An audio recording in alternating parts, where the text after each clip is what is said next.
Princípios do direito ambiental foram criados para ordenar a construção normativa do direito ambiental. Eles foram elaborados para dar legitimidade ao Estado para criar políticas públicas viradas ao direito ambiental, viradas à proteção do meio ambiente. Muito boa tarde, eu sou Micaela Bungueia, para quem não me conhece. Estamos aqui na nossa terceira aula de Direito Ambiental, onde teremos como tema princípios que norteiam o direito ambiental. Portanto, vamos começar por contar um bocado da história dos princípios do direito ambiental. Depois passaremos para os princípios como tal e vamos à conclusão. Para a próxima aula estaremos a continuar a falar dos princípios, onde estaremos a desenvolver cada um deles, onde estaremos a falar de como cada um deles se enquadra no ordenamento jurídico moçambicano. Vamos então para a história dos princípios do direito ambiental. Os princípios do direito ambiental são frutos de uma construção jurídica internacional. Começamos primeiro com a Convenção Internacional de Estocolmo, que aconteceu em 1972. A seguir tivemos a Conferência do Rio, em 1992, e a Convenção Quadro das Nações Unidas, em 1992. Essas são as convenções, as conferências internacionais que contribuíram para o culminar do surgimento dos princípios ambientais. O mundo vivia momentos em que normalmente os estados esperavam que algo acontecesse, esperavam passar por uma crise climática e só depois dessa crise é que era criada uma norma para responder a tal crise. Vou dar o exemplo para as crises que tivemos há pouco tempo. Vou dar o exemplo do ciclone Idai que aconteceu aqui na cidade da Beira. Então, levando aquele exemplo para o tempo antes do surgimento dos princípios do direito ambiental, naquele tempo, portanto, o Estado esperaria que o ciclone acontecesse e só depois criaria regras, criaria normas para ultrapassar, para responder àquela questão, para responder ao ciclone que ali estava a acontecer. Já depois do surgimento dos princípios, os princípios deram uma ordem. Os princípios ajudaram para que as leis, as normas já estivessem criadas previamente antes que a crise ou as emergências climáticas surgissem. Os estados já sabiam como reagir às questões, aliás, os estados já sabem ou devem saber como reagir diante de situações de emergência como as que estamos a viver no mundo atual. Hoje, os princípios do direito ambiental foram criados, como disse no princípio, para dar legitimidade ao Estado para criar políticas públicas viradas à proteção do meio ambiente. Por isso, os princípios de direito ambiental possuem a função de dar um ordenamento, uma ordem à construção normativa jurídica de um Estado. Portanto, é importante falar também de algumas instituições que lideram as questões do meio ambiente a nível nacional e também a nível internacional. A nível nacional, temos o Ministério do Ambiente, que é o órgão público com autonomia para regular as questões do meio ambiente. Já a nível internacional, temos a Organização das Nações Unidas, Temos lá o nosso secretário António Guterres, que não se cansa de falar sobre a questão da emergência climática. Pois é, já passamos de uma situação de crise, agora estamos em emergência, estamos numa situação eminente, onde os ciclones, cheias, já são coisas normais, já acontecem com muita normalidade. Então, estamos num estado de emergência climática, não só em Moçambique, em diversos países. Temos então as Nações Unidas, que é uma organização que tem uma das suas facetas é cuidar do meio ambiente. Temos já o Programa das Nações Unidas, que também é uma organização internacional que também se preocupa com a questão do meio ambiente, e a PNUMA. Temos a PNUD, PNUMA e a Organização das Nações Unidas a nível internacional. Se você conhece uma outra organização que trata de assuntos ambientais, peço para colocar ali no comentário, que nós estaremos todos aqui a aprender. Muito bem, vamos então agora falar dos princípios. Vamos começar por falar do princípio da prevenção. Pois é, como o nome já sugere, é um princípio que suscita prevenir os problemas antes que eles aconteçam. Esse princípio teve a sua origem a partir da Declaração da Conferência das Nações Unidas sobre o Meio Ambiente Humano em 1972, resultado da primeira Conferência Internacional Ambiental realizada na cidade de Estocolmo em 1972, na Suécia, onde cita o seguinte, passo a ler: os Estados deverão tomar todas as medidas possíveis para impedir a poluição dos mares por substâncias que possam pôr em perigo a saúde do homem, os recursos vivos e a vida marinha, menosprezar as possibilidades de derramamento ou impedir outras utilizações legítimas do mar. Assim, está previsto este princípio. Este princípio possui como característica impedir ocorrências de poluição. Ele se torna importante pois traz em mão, não é, o dever do Estado de vigilar, de prevenir a ocorrência de danos irreversíveis. A ocorrência de danos irreversíveis e transfronteiriços. Por isso, precisa de participação pública na tomada de decisões. Uma das grandes dificuldades no cumprimento deste princípio é a questão da informação. As pessoas não estão informadas. Falamos aqui que para a sua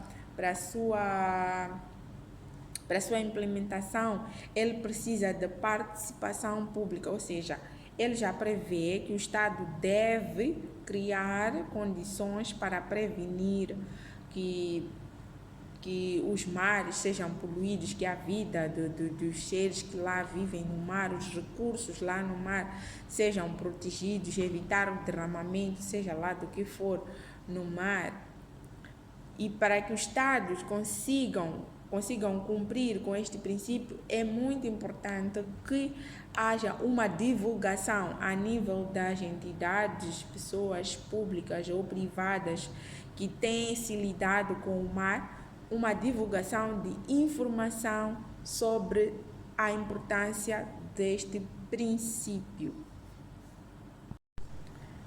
O segundo princípio é o princípio da precaução. Esse princípio pode ser considerado como complementar ao princípio da prevenção. A diferença é que no princípio da precaução não existe nenhuma evidência científica de ocorrência de algum dano ambiental. Por exemplo, no princípio da prevenção, o Estado vai usar evidências científicas para, por exemplo, prevenir que as vidas lá no mar sejam protegidas, tanto a vida dos seres que vivem no mar, como a vida do homem que frequenta o mar, assim também como os recursos marinhos que lá existem, não é? Então usam mecanismos científicos por evidências científicas para prevenir tais situações. Já na precaução, não existe nenhuma evidência científica de ocorrência de algum dano ambiental. Vou dar um exemplo da lixeira acho que foi lixeira de Ulene que derramou, que desceu ladeira abaixo lá no bairro do Ulene e criou, de certa forma, algum dano ambiental. Não havia nenhuma... É verdade que o lixo era colocado lá e quem colocava lá via que o lugar não tinha nenhuma condição, mas não havia uma previsão de que no dia X ou entre os dias X ou entre os momentos X até Y podia acontecer algo daquela natureza. Então, o Estado deve criar mecanismos para responder a este tipo de situação. Deve haver na lei algum dispositivo legal que responda a esse tipo de situação. Qualquer outro tipo de situação em que não se pode prever, não é? Que a qualquer momento pode acontecer. A natureza é imprevisível. A qualquer momento, qualquer desastre natural pode muito bem acontecer e o Estado deve estar preparado para responder. Isso é diferente, por exemplo, dos ciclones, que existem cientistas que vão investigando, controlando, e eles conseguem descobrir que daqui a algum tempo pode acontecer algum ciclone e está ali em causa o princípio da prevenção, por já existe uma evidência científica do acontecimento daquela ocorrência, ainda que não venha a acontecer, mas o princípio em causa nesse caso será o princípio da prevenção.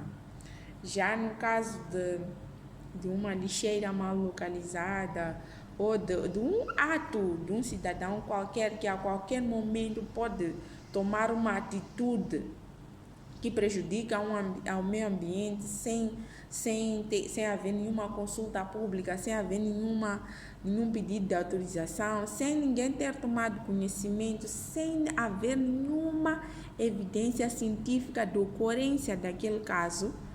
Então, usa-se o princípio da precaução, ou seja, o Estado nunca está desprecavido, está sempre precavido para responder a questões ambientais. Portanto, esse princípio teve a sua origem em 1970 na Alemanha e o nome em alemão é Vorsorgeprinzip. Esse princípio que passou aí no vídeo. E ele se consolidou nos demais países 20 anos depois. No direito internacional surgiu através do princípio número 15 da declaração lá na Conferência do Rio em 1992.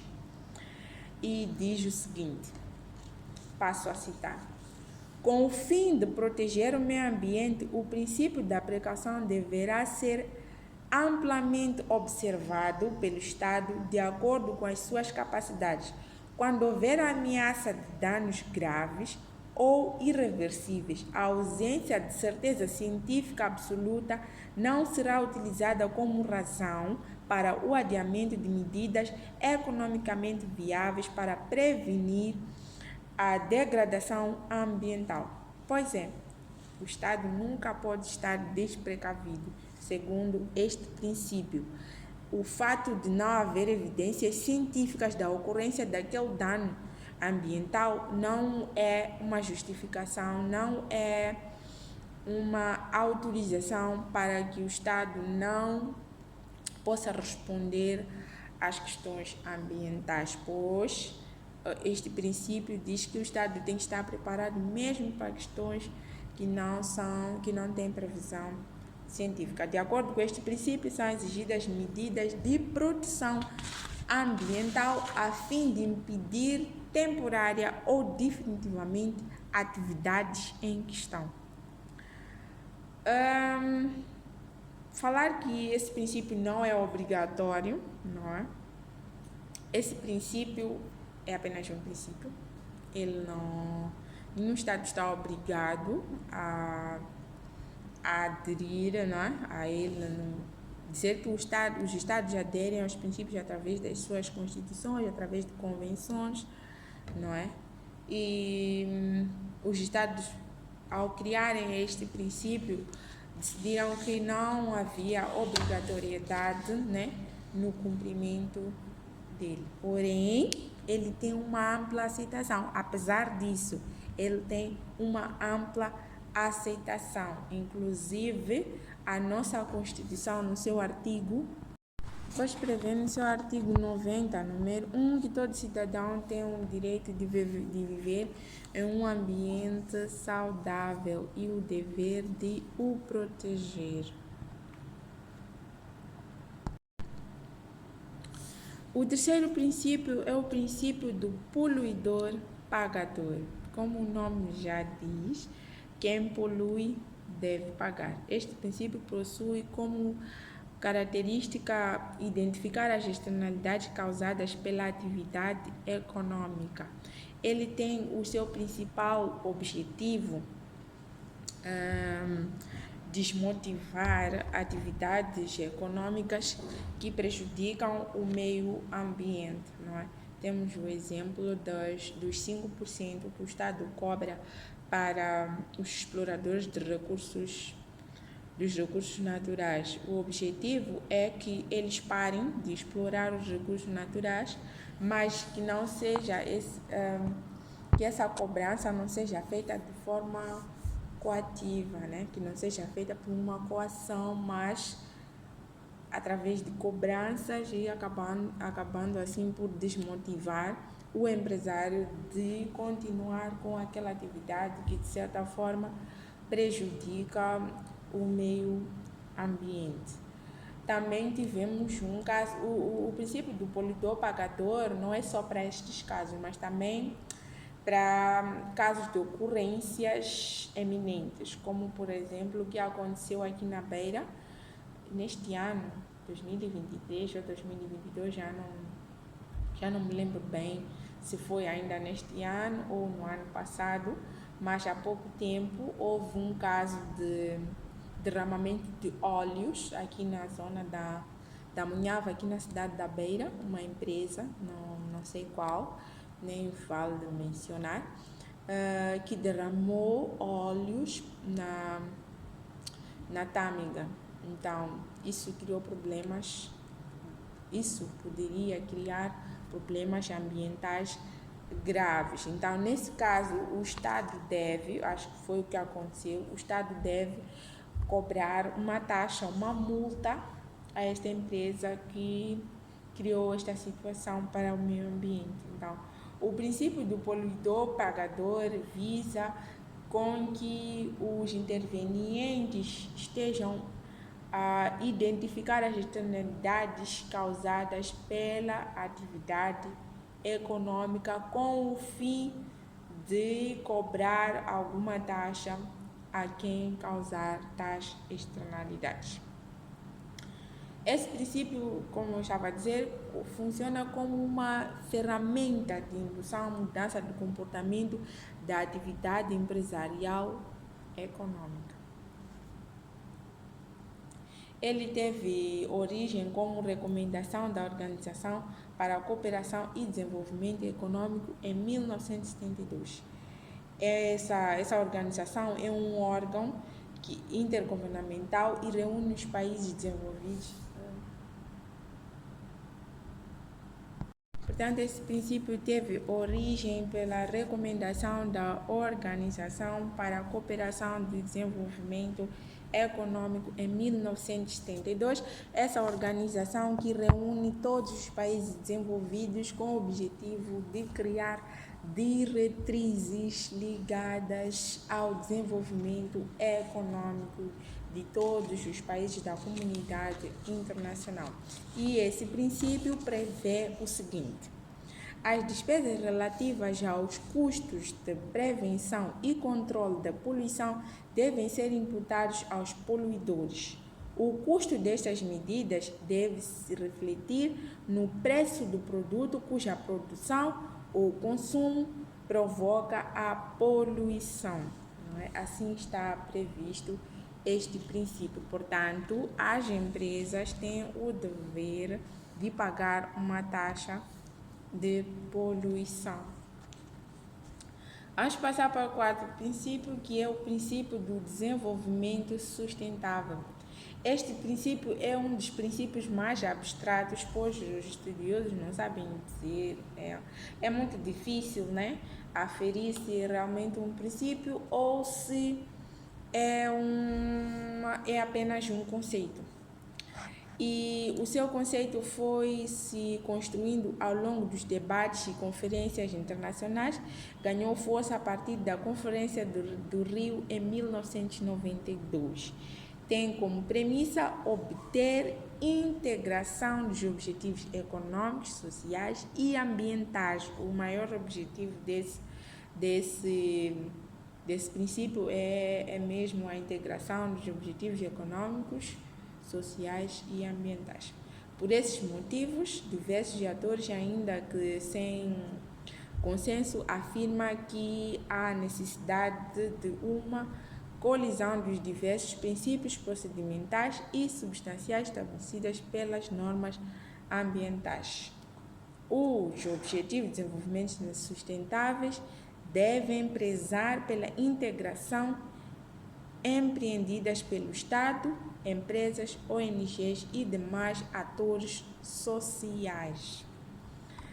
E também temos alguns casos reais para perceber muito bem este princípio, não é? Estamos, por exemplo, numa construção de uma hidroelétrica.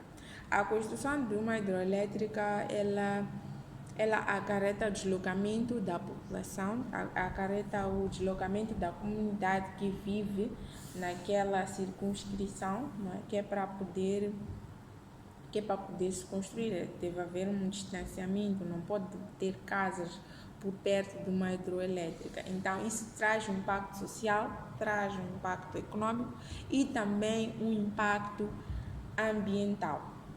Temos também o caso da implantação, um caso real. A hidroelétrica é um caso abstrato, é verdade, temos aqui uma hidroelétrica, a hidroelétrica de Caurabassa. Se alguém conhece a história da construção, como foi, quantas famílias foram deslocadas, como foi aquele todo o processo até termos ali a nossa grande barragem de Caurabassa.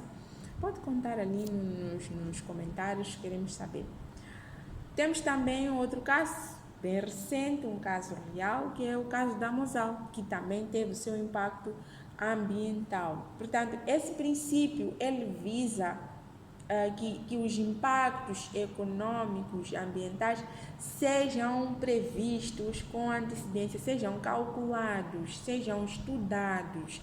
Será que vale a pena implementar esse projeto? Será que vale a pena empreender nesta área? Quais serão os impactos ambientais? Quais serão os impactos sociais? Quais serão os impactos políticos? E avaliar, calcular com o ganho que terão com esse projeto. Será que vale a pena empreender nesse projeto? Então, portanto, dizer que sai mais barato, né, analisar muito bem todos esses impactos e depois implementar ou não, depois da sua análise, do que depois termos que passar por situações de remediar as consequências da implementação incorreta dos projetos com impacto ambiental. Vamos para o quinto princípio, que é o princípio da participação pública. Não se pode falar de direito ambiental, não se pode falar de normas ambientais sem se falar da participação pública. Tem que haver participação pública. O princípio da participação pública também está acasalado com a questão da informação. A informação deve ser passada para a comunidade, para as organizações da sociedade civil, os ativistas que se interessam por questões de meio ambiente. Temos um exemplo prático, né, de como é importante a participação pública, o exemplo das consultas comunitárias no processo da delimitação comunitária. Não é? Os órgãos de governo da geografia e cadastro deslocam-se até as comunidades e vão consultando as pessoas, os cidadãos que lá vivem, sobre quais são os limites daquela comunidade, e a comunidade vai dando os limites. Olha, a nossa comunidade começa no rio Xixi, passa pela floresta Xixi e termina na lagoa Xixi, onde começa a outra comunidade de nome X, e assim eles vão passando de comunidade em comunidade e vão confrontando todos esses limites e no fim sai um mapa. É só um exemplo que quero aqui deixar passar de como é feita a questão da participação pública e de como ela é importante para evitar erros, porque se existir participação pública, muitos erros serão suavizados, muitos erros serão evitados. Muito obrigada. Esta foi a nossa terceira aula, que tinha como tema princípios que norteiam o direito ambiental. Se inscreva no nosso canal se você ainda não é inscrito, sugira para outros alunos de direito que estão a estudar o direito ambiental, para alunos de gestão ambiental e para qualquer outro ativista social que se interessa pela área do meio ambiente. Dê um like, compartilha. Muito obrigada. Até a nossa próxima aula, onde estaremos continuando a falar sobre os princípios do direito ambiental, concretamente em Moçambique. Muito obrigada. Até a nossa próxima aula.